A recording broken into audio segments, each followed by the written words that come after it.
Booking the secluded mountain cabin seemed like the perfect escape from the bustle of city life.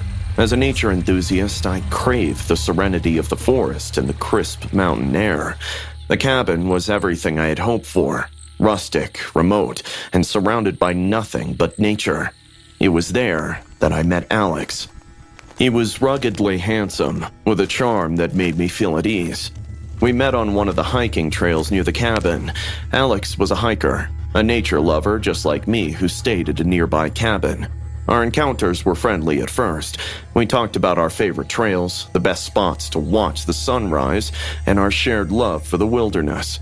I had no reason to suspect anything was amiss.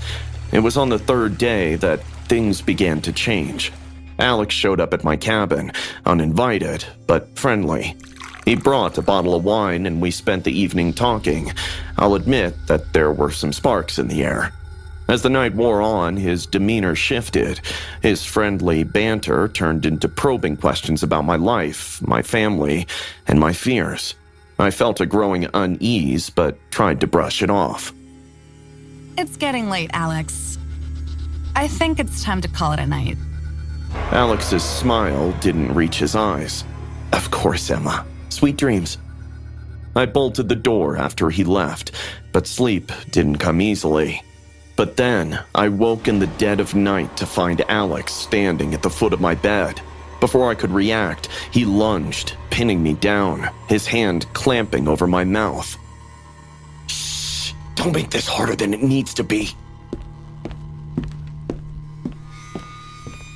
He dragged me to the cabin's cellar, locking me inside. The space was dark, with only a sliver of light coming from a small window near the ceiling. It looked like someone had been staying there, as there were mattresses near me. My heart pounded as it dawned on me. I wasn't the first one. I don't really know how many days passed after that. Alex controlled my food, giving me just enough to keep me alive, but never enough. At night, he played loud, disturbing noises through speakers he had installed in the cellar.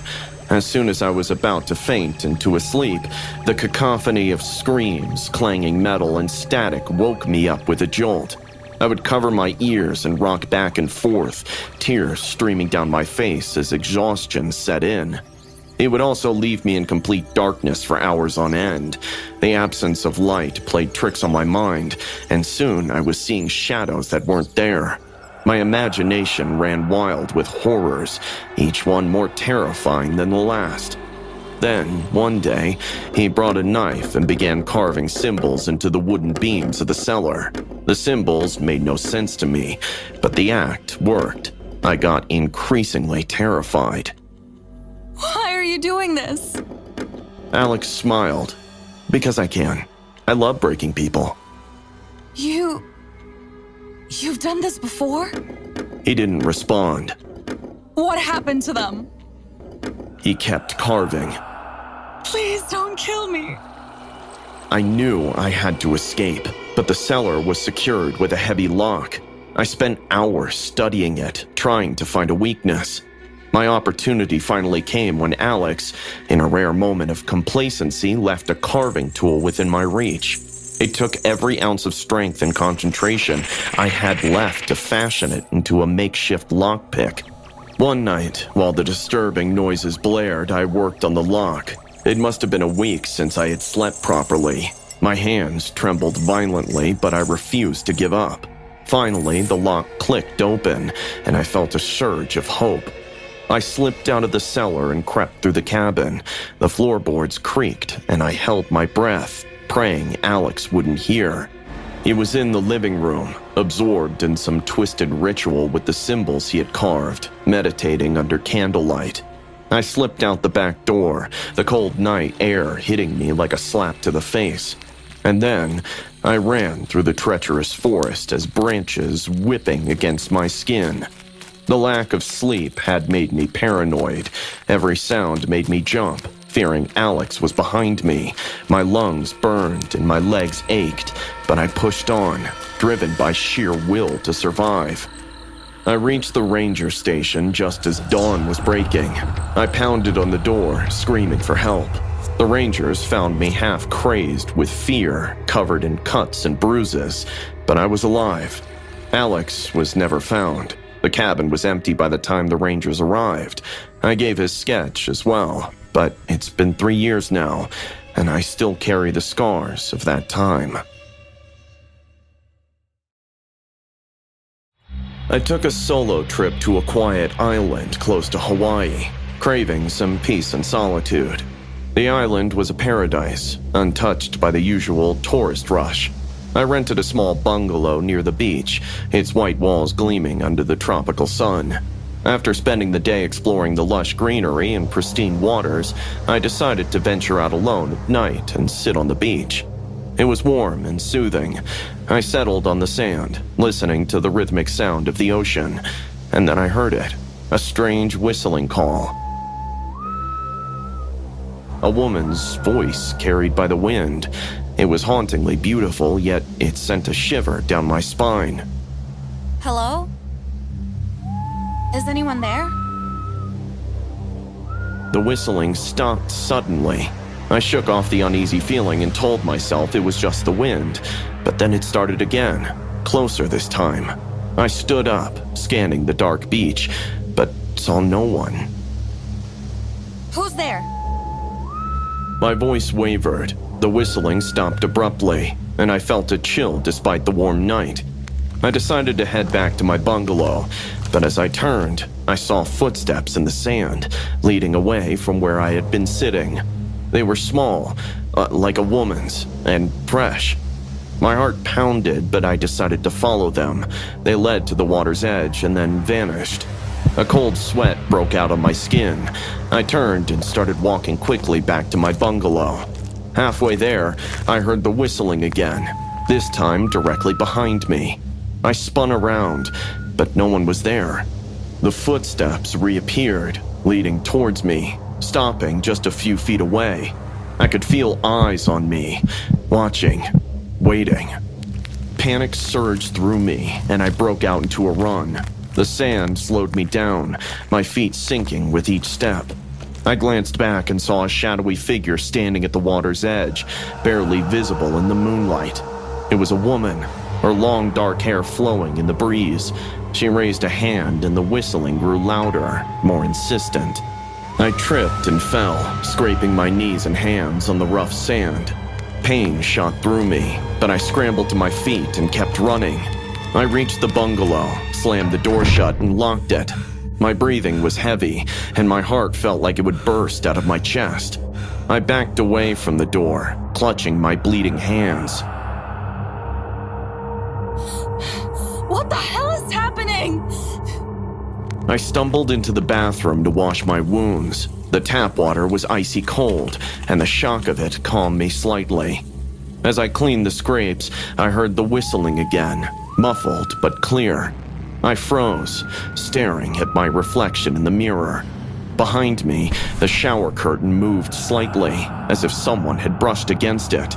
Slowly, I turned, holding my breath. The curtain stopped moving. I reached out with a trembling hand and yanked it aside. Nothing. The whistling stopped. I backed out, but this time, as soon as I looked into the mirror, instead of my reflection, I saw a woman. Skin parched like charcoal, eyes bloodshot red, dark long hair floating in the air, and teeth like scissors. I froze, unable to believe my eyes. The woman opened her mouth to say something, and that is when I started hearing the whistling again. I yelled at the top of my voice and ran from the bathroom. The room suddenly felt suffocatingly small. I made my way to the living room and turned on all the lights. The brightness was a relief. I sat on the couch, knees drawn to my chest, and tried to think. My mind raced, searching for a rational explanation, but came up empty, and then I fainted. I was woken up by an elderly staff lady who found me shivering. She offered me a blanket and comforted me.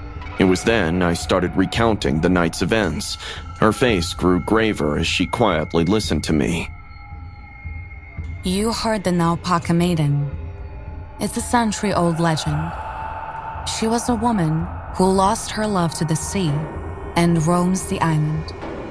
It is rumored that she is heard by people before they would drown themselves. Those who hear her are said to be in great danger. Despite what you might think, she must have saved you last night at the beach. My heart pounded in my chest. I couldn't believe that the spirit of whatever I saw had actually saved me somehow. I followed the old maid that afternoon, who took me for a short hike close to the bungalow, atop a small hill. There was a shrine, which the locals had dedicated to the Naupaka maiden. I offered flowers and lit a candle there, offering her peace. I broke up with my girlfriend of 7 years and was at my lowest, so to clear my mind, I thought of going on a solo hike. The plan was simple: a one-day hike, camp by the famous Blackstone Lake, and return the next day. The trail wound through the dense forest, sunlight filtering through the leaves. I felt at peace for the first time in weeks, but as I approached the lake, I came across a man. His clothes were tattered, his hair wild, and he had a nervous tic. A constant twitch in his left eye, and an unsettling habit of scratching his neck until it bled. His eyes locked onto mine as he crossed me. "You here to enjoy nature or to ruin it?" I assured him I was there to hike and camp. He stepped closer, his breath hot and sour. "You respect nature and it rewards you. You harm this place, and I kill you." I laughed, only to realize that he looked dead serious. He stared at me a moment longer before turning and disappearing into the woods. I stood there, heart pounding, until I was sure he was gone. The lake was beautiful. I set up my tent and built a small fire. As the sun dipped below the horizon, another group arrived, setting up their camp a bit far from mine. 4 of them, 2 guys and 2 girls, laughing and chatting rather loudly. I crawled into my sleeping bag soon, read a book, and tried to sleep over their loud talking which echoed in the nature. But then, everything changed. I woke to screams, piercing the night like a knife. I scrambled out of my tent, heart racing, unable to understand what had happened. There was chaos in the other camp, and for a moment I thought that they might have been attacked by a bear. But in the moonlight, I saw him, the crazy man, attacking the other campers. He moved with a terrifying precision. The first camper, a guy, tried to fend him off, but was overpowered. The man drove a knife into his chest. The guy's screams turned to gurgles as blood poured from his mouth. The second camper, one of the girls, ran for the trees. He caught her easily, dragging her back by her hair. Her shrieks echoed in the night as he bashed her head against a rock until she fell silent. "Oh my God, oh my God." I clamped my hand over my mouth, shocked. The other 2 campers tried to flee, but the man was relentless. He threw a knife, hitting the second guy in the back. He collapsed, writhing in pain, as the man approached and finished him off with a brutal stomp to the skull. The last girl ran in my direction while screaming for help, but she tripped, hurting her ankle. She crawled, but he was on her in seconds. He lifted her by the throat and slashed at her neck with his sharp knife. Her body convulsed before going limp. I crouched behind a tree, watching him quietly. The crazy man stood amidst the carnage, chest heaving, eyes scanning the area. Then, as if sensing my presence, he turned and looked directly at me. "No, please, no." I took off, running blindly through the forest. Branches clawed at my face, roots tripped me, but adrenaline kept me moving. Behind me, I heard him crashing through the underbrush, his ragged breath getting closer. I stumbled and fell, pain exploding in my ankle. I crawled into a thicket, pulling leaves and branches over myself, trying to disappear. But footsteps grew louder, stomping just feet from my hiding spot. I could hear him muttering, scratching his neck. "I know you're here. Come out, come out." I held my breath, biting down on my lip to keep from making a sound. "Do not worry. I won't hurt you. They littered the nature and suffered. You have nothing to fear." After what felt like an eternity, he moved on, his footsteps slowly fading into the distance. I stayed hidden for some hours until the sky began to lighten. I limped back to the lake where the campsite was now a gruesome scene. The bodies of the campers lay ahead where they had fallen, blood soaking into the earth, while 2 bear cubs devoured over them. I did not wait. I stumbled upon a small ranger station along the way and collapsed, babbling about the attack. They called the authorities, who swarmed the area, searching for the man. It was all over the news, but surprisingly, they never found him. They said that he was a deranged man who attacked the travelers who harmed nature, but he had never killed before. A manhunt began, but he was never found.